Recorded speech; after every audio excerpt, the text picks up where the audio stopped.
Jika seandainya para pemain naturalisasi yang ada di timnas Indonesia sekarang itu bagus, maka mereka tidak akan memilih Indonesia. Mereka akan berusaha untuk masuk timnas Belanda dan memilih negara lain, bukan Indonesia yang hanya ada di Asia Tenggara. Mari kita bahas dari sudut pandang penikmat sepak bola, bukan pengamat sepak bola. Sebelum saya masuk ke pernyataan saya di awal tadi, saya hanya ingin mengatakan, jangan menganggap remeh Vietnam, teman-teman. Walaupun kita berhasil menang melawan Vietnam saat di Piala Asia kemarin, tapi sebenarnya permainan Vietnam tidak kalah-kalah amat dari Indonesia. Intinya, dari segi permainan, sebenarnya Vietnam bisa dibilang bisa meladeni Indonesia, walaupun Indonesia menang di Piala Asia kemarin, 1-0, teman-teman. Dan teman-teman, pernyataan saya tadi adalah pernyataan pemain yang sangat disayangi oleh timnas Indonesia dari Vietnam, yaitu Doan Van Hau, si nomor 5 yang membuat Evan Dimas cedera dan sekarang susah untuk kembali kepada top performanya. Pemain nomor 5 ini memang terlihat atau sangat identik dengan kebengalan saat bermain dengan timnas Indonesia. Dia sering mengsikut, dia sering melakukan hal-hal curang kepada pemain Indonesia. Dan sekarang dia melakukan statement, dia melakukan visual kalau pemain naturalisasi yang ada di timnas Indonesia itu sebenarnya tidak terlalu berkualitas. Kalau seandainya mereka mempunyai kualitas, maka mereka akan berusaha untuk masuk timnas Belanda atau mencari negara lain. Bagi Doan Van Hau ini, para pemain naturalisasi yang ada di timnas Indonesia sekarang, Justin Hubner, Sandy Walsh, Sen Fatinama, Jordi Amat, Elkan Bagot, Jai Idies, Rafael Stark, Ivar Jenner, dan juga yang baru bergabung Radna Uratmaun dan Tom Hay, bagi dia kualitasnya sama selevel Asia Tenggara. Itu sebabnya Vietnam akan masuk ke lapangan dan berusaha sebisa mungkin untuk mengalahkan Indonesia. Wah, ini bagi saya statement yang benar-benar kelas sih. Terlepas ini dari hanya sebuah PC war yang biasalah kalau mau pertandingan besok kan timnas Indonesia akan bertemu dengan Vietnam, itu menjadi hal yang sangat biasa, PC war seperti ini. Tapi terlepas dari PC war itu, ini adalah pernyataan yang sangat-sangat telak dari Vietnam menurut saya kepada timnas Indonesia. Mungkin mereka juga berusaha untuk menyudutkan Indonesia, untuk melemahkan mental timnas Indonesia, tapi saya yakin bahwa para pemain tidak akan terpengaruh oleh pernyataan-pernyataan oleh timnas Indonesia yang juga sudah sempat dilakukan PC war sebelum pernyataan dari Doan ini, yaitu juga ada yang mengatakan kalau kita itu sebenarnya melawan timnas, saya nggak tahu katanya, mau melawan timnas Belanda atau timnas Indonesia. Tapi intinya, teman-teman, ini adalah sebuah anugerah ya. Walaupun sayang di leg pertama ini, jika seandainya ini valid, Tom Hay dan Radna Uratmangun belum bisa bergabung. Tapi seharusnya timnas Indonesia tanpa adanya Tom Hay, tanpa adanya Radna Uratmangun, tanpa adanya Elkan Bagot dan Jordi Amat yang cedera pun, seharusnya dengan skuad yang ada sekarang kita bisa mengalahkan Vietnam, apalagi bermain di kandang kita sendiri, ditonton. Yang saya lihat beritanya sekarang tiket sold out di Gelora Bung Karno,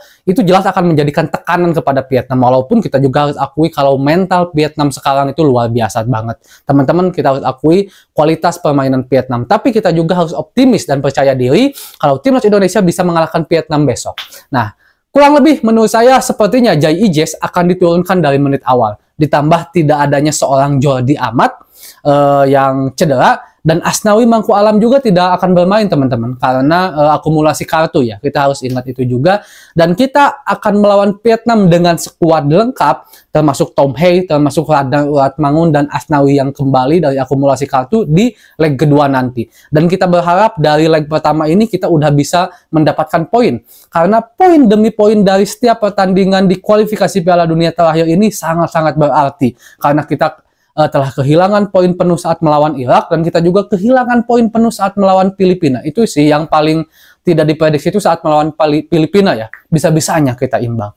Sepertinya formasi akan tetap menggunakan 3-4-3 ya, kesukaannya Coach Shin Tae-yong, yang dimana 3 belakang kemungkinan Sandy Walsh, Jai Ijes, dan juga Rizky Ridho. Dan sementara 2 gelandang di depan kemungkinan Ivar Jenner itu udah pasti, dan Justin Hubner. Dan sisi kanannya kemungkinan Yakob Sayuri, dan di kirinya kemungkinan Pratama Arhan. Atau juga Nathan Cho udah bisa bermain enggak ya? Saya lupa tuh. Dan sementara di depan udah pasti milik Rafael Stark, Marcelino Ferdinand, kemungkinan juga Egy Melgiansa. Nah, menurut saya sih perbedaannya itu hanya antara di Justin. Apakah Justin akan sebagai gelandang atau sebagai pemain back? Apakah di kanan akan diisi oleh pemain lain atau diisi oleh Jakob?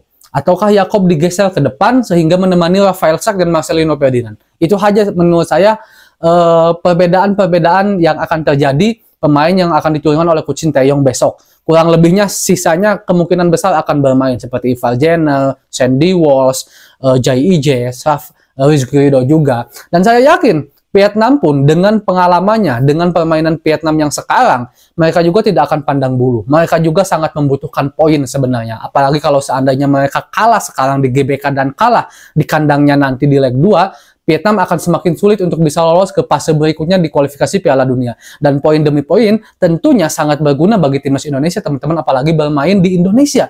Ini harus bisa kita manfaatkan. Tapi sekali lagi saya ingin katakan, kalau Vietnam bukanlah anak kemarin sore. Vietnam sepak bolanya sudah sangat berkembang, terlepas dari kita menang atau tidak kemarin. Saya berharap timnas Indonesia bisa memperlihatkan permainan terbaiknya besok ya teman-teman, terlepas dari PC War, tidak terganggu dari PC War apapun, dan saya yakin PC War ini akan terus diuji oleh Vietnam kepada timnas Indonesia, apalagi kita tahu kalau pemain Vietnam itu pemain yang kata Coach Indra Safri itu ngeyel, teman-teman. Mereka sering usil agar kita terpancing di atas lapangan. Tapi seharusnya dengan skuad timnas Indonesia, dengan pengalamannya entah itu di timnas dan di liga, dengan pengalaman sudah bertemu juga di Piala Asia, seharusnya Coach Sinteyong dengan timnas Indonesia yang sekarang bisa mengatasi Vietnam, bisa meredam Vietnam. Minimal dapat dulu poin penuh, nggak boleh imbang. Saya katakan ini nggak boleh imbang. Kita harus menang karena poin demi poin ini sangat berguna. Ditambah kemenangan ini akan menjadi mental dan akan menjadi modal yang sangat-sangat penting bagi kita untuk bertemu Vietnam di leg kedua nanti, yang tentunya nanti kita akan bermain dengan full team. Saya sangat berharap Radnar, Tom Hey bisa bermain. Bahkan saya juga sangat berharap Tom Hey dan Radnar itu bisa bergabung dan bermain di leg pertama sekarang. Tapi sayang karena kemarin terlepas dari banyak sekali drama proses pengambilan sumpah Radnar dan juga Tom Hey, tapi saya intinya mengucapkan terima kasih ke berbagai banyak pihak dan juga para supporter Indonesia yang selalu mendukung, dan akhirnya kita bisa memiliki pemain sekelas Tom Hey dan Radnar Uratmangun. Kita terus dukung teman-teman timnas Indonesia, jangan terprovokasi, berikan semangat dan doa kalian yang paling utama untuk timnas Indonesia, semoga besok bisa menang melawan Vietnam. Assalamualaikum.